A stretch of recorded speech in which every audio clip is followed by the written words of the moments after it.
치매 전문 유튜브 채널 똑똑. 안녕하세요. 라이브예요? 아니요? 뭐래요? 녹화. 라이브예요? 제가 좀 나이브하긴 하죠. 깜짝에서 생각해요. 라이브. 안녕하세요. 치매 전문 유튜브 채널 똑똑의 정혜진입니다. 오늘은 무려 방청객을 모시고 진행을 하게 되었는데요. 치매 종류에 대해서 그동안 쭉 말씀을 드려왔었는데 알츠하이머 치매, 혈관성 치매, 그리고 알코올성 치매 이런 것들에 대해서 얘기를 했는데 사실 좀 어렵긴 하지만 알츠하이머 치매랑 혈관성 치매만큼 좀 아주 많지는 않지만 흔히 접할 수 있는 루이체 치매라고 하는 것에 대해서 오늘 얘기를 해볼까 합니다. 루이체 치매는 독일의 루이라는 의사가 치매에 걸린 환자의 사후에 뇌를 봤더니 그 뇌에 어떤 특정한 단백질이 침착되어 있는 것을 발견하고 거기에 루이라는 이름을 지었고요. 그래서 과학자들이 자기 이름을 붙인 것들이 꽤 많은데 그 루이체, 루이바디라고 하는 것이 뇌의 특정 부분에 침착이 많이 되어 있어서 생기는 치매를 루이체 치매라고 합니다. 루이체 치매는 특징적으로 파킨슨병과 증상이 비슷해 보이는 것을 알 수가 있는데요. 집에 아마 파킨슨병 환자가 있는 분들은 조금 아실 것 같지만 특징적인 움직임이 있습니다. 파킨슨병에 걸리면 걸음이 이렇게 종종 걸음으로 이렇게 느리고 좁은 보폭이 되거나 전체적인 몸의 행동이 뻣뻣한 듯하고 좀 이렇게 느릿느릿해지거나 가만히 있는 상태에서 손이나 다리를 이렇게 약간 떤다거나 하는 그런 파킨슨병의 특징적인 증상들이 있는데 루이체 치매에 걸린 경우에도 치매에 나타나는 인지기능이나 기억력이나 하는 것들과 더불어서 파킨슨병의 증상이 좀 함께 나타난다라고 보시면 될 것 같습니다.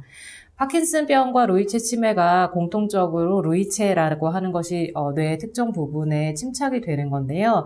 뇌의 어느 부분에 루이체가 침착이 더 많이 되었느냐, 어느 부분에 루이체가 더 많이 쌓여 있느냐에 따라서 만약에 인지기능과 기억력이나 사고 부분에 영향을 더 먼저 주게 되면 그것이 루이체 치매로 진단이 되고 행동이나 아까 말씀드렸던 것처럼 걸음걸이의 문제나 신체적인 증상이 먼저 나타나면 저희가 파킨슨병이라고 진단을 하게 됩니다. 좀 더 구체적으로 말씀드리면 뇌의 이제 겉부분에 루이체가 침착을 하게 되면 치매 증상으로 먼저 나타나는 성향이 있고 안쪽 깊숙한 곳에 침착이 되면 파킨슨병으로 나타나게 된다고 볼 수 있습니다. 루이체 치매 진단이 되는 경우에 좀 시간이 지나면 파킨슨병 증상이 자연스럽게 나타나는 경우가 많고 파킨슨병에 진단이 된 경우에도 일부 한 20% 정도에서는 이후에 루이체 치매 같은 증상으로 치매로 진행이 되는 경우가 많습니다. 루이체 치매는 안타깝게도 현재 그게 왜 생기는지 원인에 대해서는 밝혀진 바가 없고요. 어떤 식으로 진단을 하게 되느냐 하면 저희가 알츠하이머 치매랑 혈관성 치매, 알코올 치매를 쭉 해왔지만 치매 진단은 다 비슷했습니다. 인지기능 검사, 그래서 한국형 MMSE 같은 인지기능을 평가를 하고 그 외에 일상생활 수행 능력을 또 평가하고 CT나 MRI 등을 이용해서 뇌의 어떤 부분에 어떤 문제가 있는지 다른 원인에 의한 문제는 아닌지 그런 것들을 좀 평가를 하는 과정이 있었는데 루이체 치매의 경우는 파킨슨병과 유사한 증상의 좀 특징들이 있기 때문에 의사를 만났을 때 그런 신체적인 행동들의 특징을 가지고 또 진단에 도움을 받기도 합니다. 그리고 실제 신경적인 그리고 신경행동적인 여러 가지 특징들에 대한 추가적인 검사를 진행을 하고도 합니다. 루이체 치매는 보통 일반적인 치매보다는 좀 증상이 심한 편이라고 할 수 있는데요. 인지기능이 좀 저하되고 기억력이 저하되는 게 하루에도 좀 몇 번씩 증상이 오르락내리락 하는 경우를 볼 수 있습니다. 그래서 빠르면은 수분 이내로, 좀 길면은 수시간 이내로 괜찮았다가 증상이 악화됐다가를 좀 반복하기도 하고요. 그래서 가족분들이 좀 힘들어하기도 합니다. 이것 때문에. 기본적으로 저희가 치매에 걸렸을 때 나타날 수 있는 정신증상에 대한 얘기를 한 적이 있는데 환각이나 망상에 대한 얘기를 했었잖아요. 그래서 없는 게 보이는 환시라든지 없는 소리가 들리는 환청, 그리고 현실적이지 않은 생각을 하는 망상 같은 것들이 증상이 나타난다고 했는데 루이체 치매에는 그런 환각이나 망상이 좀 심하게 나타나는 편입니다.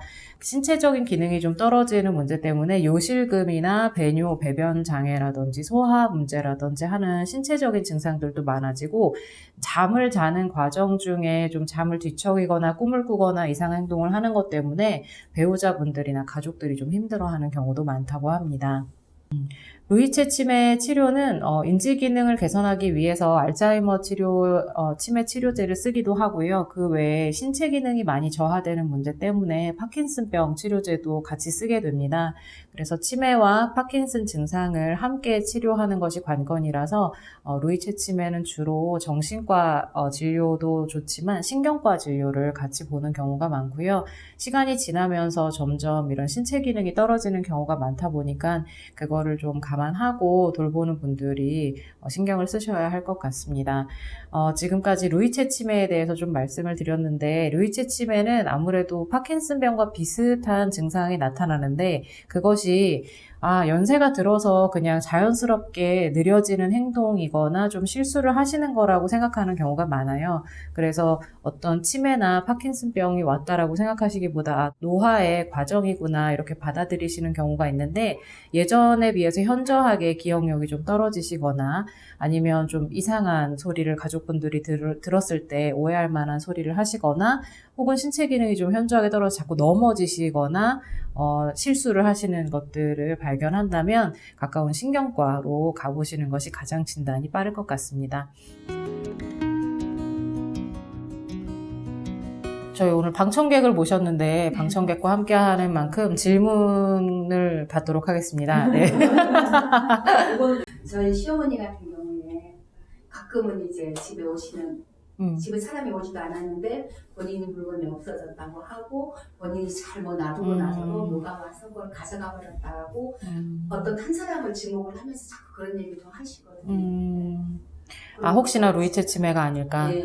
네. 뭐, 가능성은 있지만, 말씀드린 것처럼 루이체 치매는 그 파킨슨병과 유사한 증상이 좀 나타나는 편이라서, 신체적인 증상이 있으신지 확인을 해보셔야 되고, 워낙 그 루이체 치매가 아니라 하더라도, 기본적으로 치매가 좀 진행이 되다 보면, 저희가 앞에서 케어의 고수를 통해서도 많이 얘기를 나누었지만, 의심이나, 어떤 좀 짜증이나 뭐 화를 자주 내신다거나 그리고 실제 일어나지 않은 일에 대해서 계속 생각하는 그런 증상들은 좀 흔히 있는 편입니다. 그래서 조금 더 정확하게는 인지 기능에 대한 평가 그리고 신경학적인 검사 같은 것들을 가까운 신경과나 정신과를 방문해 보시는 것이 좋을 것 같습니다.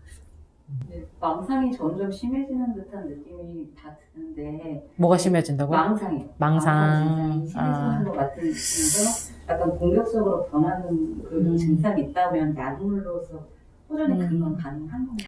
실제 망상이나 환각 같은 증상들은 치매의 그 인지 기능을 개선하는 약물 치료에 대한 얘기를 알츠하이머 치매에서 잠깐 했었는데 그런 인지 기능 개선 치료제 외에도 그런 치매로 인해 나타나는 정신 증상들을 케어하는 약들이 좀 많이 나와 있습니다. 그래서 예전에 비해서 약을 드시면 뭐 계속 주무신다거나 뭐 약을 먹어서 너무 독한 약이라든지 하는 것들은 요새는 좀 그렇지 않은 약들이 많이 대체적으로 나와 있는 편이라서 정신과를 가시면 좀 그것에 대해서 도움을 받으실 수 있을 것 같습니다. 네. 끝났나요? 네, 감사합니다. 아이고, 수고하셨습니다.